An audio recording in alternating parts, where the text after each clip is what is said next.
Now, when that parent is a narcissist, I personally feel that the blueprint is messed up. The blueprint is fractured, Yeah. from the start. Now, I would want to know, in your clinical view, what are the most defining long-term psychological imprints left on a child who are raised by narcissistic parent? You're asking the easy questions first. It's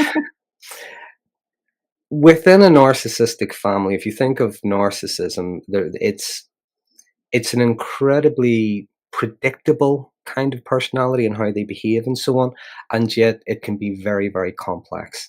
It can manifest in different ways and so on. But if you think of that, you think of a family unit. So let's imagine you've got two parents, you've got a child, maybe a couple of children, maybe even three or four. Mhm. The dynamics that you would see in that one-to-one relationship with the partner, they're going to be playing out as well with the children.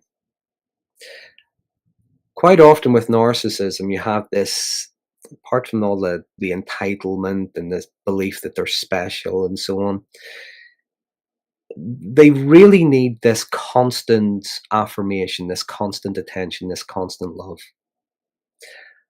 And whenever they're in this family dynamic, if they're not getting it perhaps from the partner the way they once did, they might be rejecting the partner. The partner's never good enough. A lot of the things that people talk about in narcissistic videos, how they treat their partners and so on.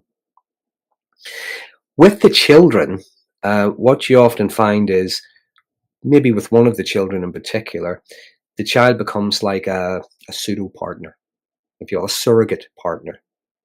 So even at a young age, they might be getting told things that are very inappropriate. They might be expected to be the parents' counselor.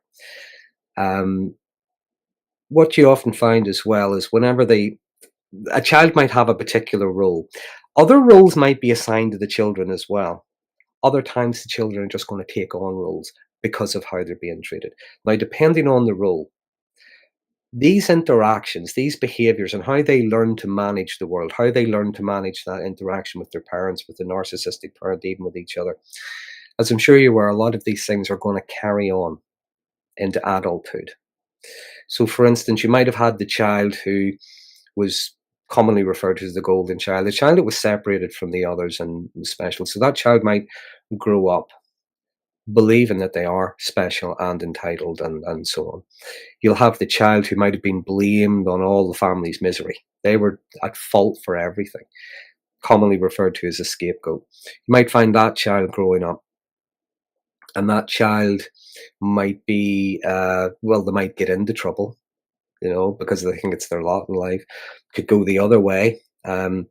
They could be very conflict avoidant, if you know what I mean. They really want to stay under the radar. Mhm. Which both leads me on to another child. You would have maybe the lost child. That's the child that wasn't really noticed at all, maybe neglected, but maybe that child learned that it was safer to stay hidden.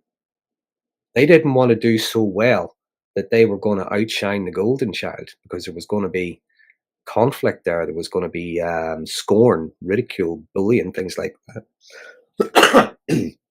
Pardon me, I did tell you I have a cold. Um, Perfect.